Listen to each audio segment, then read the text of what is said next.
नमस्कार, the deep dive में आपका स्वागत है, जहां हम अहम मुद्दों पर गहराई से बात करते हैं। महान वैज्ञानिक अल्बर्ट आइंस्टाइन ने एक बार कहा था, दुनिया इसलिए बुरी नहीं है कि यहाँ बुरे लोग हैं, बल्कि इसलिए कि अच्छे लोग चुप रहते हैं। तो आज हम एक ऐसे ही विषय पर चर्चा करने वाले हैं। आज हम बात करेंगे भारत में प्रवासन से जुड़ी दो प्रक्रियाओं पर, निर्वासन यानी डिपोर्टेशन और पुशबैक। खासकर हमारी पूर्वी सीमाओं पर यह आजकल काफी बढ़ गया है। ये विषय यूपीएससी की मुख्य और प्रारंभिक परीक्षा के लिहाज से तो महत्वपूर्ण है ही, पर एक आम नागरिक के तौर पर भी हमें इसकी जानकारी होनी चाहिए। हमारी ये बातचीत हाल की रिपोर्ट्स और कुछ कानूनी दस्तावेजों पर आधारित है, और इस जरा पेचीदा विषय को समझने के लिए हमारे साथ एक विशेषज्ञ भी मौजूद हैं। चलिए शुरू करते हैं फिर। तो सबसे पहले ये बताइए कि ये निर्वासन और पुशबैक ये है क्या? मतलब इनमें मुख्य अंतर क्या है? हाँ, देखिए, निर्वासन या डिपोटेशन जो है वो एक औपचारिक मतलब एक लीगल प्रोसेस है। जी। इसके तहत अगर कोई विदेशी नागरिक भारत में बिना वैलिड डॉक्यूमेंट्स के पाया जाता है या बिल्कुल। मान लीजिए वीजा नियमों को तोड़ता है, ठीक है। तो उसे कानून के दायरे में रहकर देश से बाहर भेजा जाता है। अच्छा। इसमें बाकायदा कानून है, जैसे पहले विदेशी अधिनियम 1946 था और अब नया अव्रजन और विदेशी अधिनियम 2025 भी है। हम्म। एक पूरी प्रक्रिया होती है, पहले पहचान करना, जरूरत पड़े तो हिरासत में लेना, हम्म। फिर जो फॉरेनर्स रीजनल रजिस्ट्रेशन ऑफिस यानी एफआरआरओ जैसी एजेंसियां हैं वो जांच करती हैं, हम्म। और फिर संबंधित देश के दूतावास से बात करके वापस भेजा जाता है। हम्म। इसमें कुछ हद तक कोर्ट का दखल और अनुच्छेद 21 के तहत जो अधिकार हैं उनका भी ध्यान रखा जाता है। तो ये तो हुआ एक तय कानूनी रास्ता, लेकिन ये जो दूसरा शब्द है पुशबैक, ये सुनने में ही थोड़ा अलग सा है। हाँ बिल्कुल, पुशबैक एकदम अलग चीज है। हम्म। ये ज्यादातर अनौपचारिक है और कई मामलों में अकानून के दायरे से बाहर की कार्रवाई मानी जाती है। कानून के दायरे से बाहर। हाँ, मतलब इसमें आमतौर पे जो हमारी सीमा सुरक्षा बल है, बीएसएफ, हम्म। वो सीमा के पास पकड़े गए लोगों को तुरंत बिना किसी लंबी चौड़ी कानूनी प्रक्रिया के वापस उसी तरफ भेज देती है जिधर से वो आए थे। ओहो। इसमें ना कोई औपचारिक पहचान होती है, ना ये देखा जाता है कि वो किस देश का नागरिक है, ओ। और ना ही कोई कोर्ट कचहरी का मामला बनता है।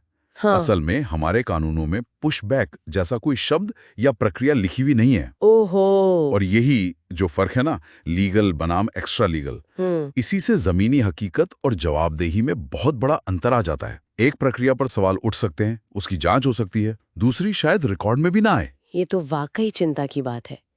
खासकर ये जो पुशबैक का अनौपचारिक तरीका है, क्या इससे मतलब गलतियां होने का या किसी के साथ अन्याय होने का खतरा नहीं पड़ जाता? बिल्कुल बिल्कुल, सबसे बड़ी चिंता यही है कि इसमें उचित प्रक्रिया मतलब ड्यू प्रोसेस का पूरी तरह से अभाव होता है। ये तो नेचुरल जस्टिस के भी खिलाफ है ना। हाँ। और गलत पहचान का खतरा तो है ही, मतलब क्या पता किसी भारतीय नागरिक को ही विदेशी समझकर सीमा पार धकेल दिया जाए। ऐसी खबरें हाल में आई भी हैं असम और पश्चिम बंगाल से। अच्छा। और इसका सबसे बुरा असर पड़ता है उन लोगों पर जो हाशिए पर हैं, जैसे आदिवासी हैं या प्रवासी मजदूर, गरीब लोग जिनके पास हमेशा सारे कागजात नहीं होते। उनकी नागरिकता फिर सिर्फ कागजों पर टिक जाती है। असम एनआरसी का उदाहरण तो है ही हमारे सामने, जहां करीब 19 लाख लोग लिस्ट से बाहर हो गए थे और उनमें बहुत से भारतीय नागरिक भी थे। और शायद इसीलिए फिर न्यायिक जांच मतलब कोर्ट का दखल भी मुश्किल हो जाता होगा। हाँ, जाहिर है, जब प्रक्रिया ही तयशुदा कानून के तहत नहीं हो रही, तो फिर कोर्ट कैसे उसमें दखल देगा? इससे फिर वो संवैधानिक संतुलन बिगड़ता है, जवाबदेही कम होती है। ये एक बड़ा सवाल खड़ा होता है कि क्या ये प्रक्रियाएं, खासकर पुशबैक वाली, हमेशा निष्पक्ष हो पाती हैं? तो भारत में प्रवासियों और विदेशियों को लेकर मुख्य कानून कौन-कौन से हैं अभी? और ये जो 2025 का नया अधिनियम है, इसके बारे में थोड़ा बताइए, इसमें क्या खास है? देखिए, भारत में विदेशियों के आने, रहने और जाने को कई कानून कंट्रोल करते हैं।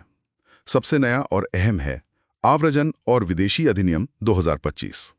इसने कई पुराने कानूनों की जगह ली है, जैसे विदेशी अधिनियम 1946, पासपोर्ट एक्ट 1920 वगैरह।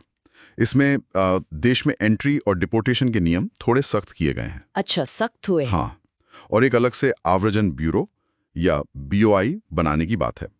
विदेशियों के लिए अपना रजिस्ट्रेशन करवाना, जानकारी देना, ये सब ज्यादा जरूरी कर दिया गया है।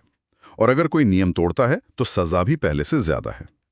इनके अलावा विदेशी पंजीकरण नियम और हमारा नागरिकता अधिनियम 1955 वो तो हैं ही। और शरणार्थियों के लिए? उनके लिए क्या व्यवस्था है? जहां तक शरणार्थियों की बात है तो भारत ने 1951 के यूएन रिफ्यूजी कन्वेंशन पर साइन नहीं किया है। ना ही हमारे पास कोई अपना अलग से राष्ट्रीय शरणार्थी कानून है। हम ज़्यादातर केस टू केस बेसिस पर, मतलब मानवीय आधार पर फैसला लेते आए हैं। सीमा प्रबंधन भी अलग अलग है, जैसे नेपाल के साथ खुली सीमा है, म्यांमार के साथ पहले फ्री मूवमेंट था, FMR जिसे अब बंद करके फेंसिंग हो रही है, और बांग्लादेश पाकिस्तान के साथ तो कंट्रोल है ही। काफी सारे कानून और नियम हैं। तो फिर इसका हल क्या है? मतलब कैसे ये सुनिश्चित करें कि राष्ट्रीय सुरक्षा भी बनी रहे और मानवाधिकारों का हनन भी न हो? एक संतुलन कैसे बने? बिल्कुल, संतुलन ही सबसे जरूरी है। इसके लिए कई चीजें एक साथ करनी होंगी। पहला तो ये है कि कानून का राज चले, मतलब अनुच्छेद 14 और 21 का पूरी तरह पालन हो, हर कार्रवाई में ड्यू प्रोसेस अपनाया जाए। सही। दूसरा, जो संस्थाएं हैं जैसे फॉरेन ट्रिब्यूनल वगैरह, जो नागरिकता के मामले देखते हैं, उन्हें और मजबूत, पारदर्शी और निष्पक्ष बनाने की जरूरत है। तीसरा, एक मानवीय नजरिया अपनाना होगा। राष्ट्रीय सुरक्षा जरूरी है, लेकिन इसे मानवाधिकारों के साथ बैलेंस करना ही होगा। हाँ, वो तो है। चौथा, कानूनों में और स्पष्टता लानी होगी। निर्वासन क्या है, पुशबैक क्या है, इनमें साफ अंतर हो। जो नया 2025 का एक्ट है वो बाकी कानूनों के साथ ठीक से बैठें, और हो सके तो एक स्पष्ट राष्ट्रीय नीति बने। और पांचवां, जो अंतर्राष्ट्रीय नियम है जैसे नॉन रिफुलमेंट का सिद्धांत, मतलब किसी को ऐसी जगह वापस ना भेजना जहां उसकी जान को खतरा हो, उसका सम्मान करना होगा। अगर हम इसे पूरी तस्वीर में देखें तो ये संतुलन साधना ही सबसे बड़ी चुनौती है और सबसे जरूरी भी। तो आज की इस पूरी बातचीत का निचोड़ यही लगता है कि निर्वासन और पुशबैक, ये प्रक्रियाएं अवैध प्रवासन रोकने और राष्ट्रीय सुरक्षा के लिए शायद जरूरी हो, लेकिन इनका इस्तेमाल हमेशा संविधान, कानून के शासन और मानवाधिकारों के दायरे में ही होना चाहिए। UPSC की तैयारी करने वालों के लिए और हम सब के लिए इन प्रक्रियाओं की बारीकियों को, इनकी कानूनी वैधता और इनके मानवीय पहलुओं को समझना बहुत अहम है। और हाँ, जाते जाते एक सवाल मैं सबके सोचने के लिए छोड़ना चाहूंगा। आज की इस उलझी हुई दुनिया में, खासकर हमारी सीमाओं पर, जब हम किसी की पहचान या नागरिकता तय करते हैं तो कानूनी प्रक्रियाओं और इंसानियत के तकाजों के बीच सही संतुलन कैसे बनाया जा सकता है? क्या सिर्फ कागजों पर निर्भर रहना काफी है, खासकर तब जब किसी के राजविहीन होने का खतरा हो? बिल्कुल। इस अहम सवाल पर आप क्या सोचते हैं, हमें नीचे कमेंट्स में ज़रूर बताइएगा। अगर आपके कोई और सवाल हो तो वो भी पूछिए, और ऐसी ही ज्ञान बढ़ाने वाली चर्चाओं के लिए हमें लाइक और सब्सक्राइब करना ना भूलें। अगली बार फिर मिलेंगे एक नए विषय के साथ। धन्यवाद।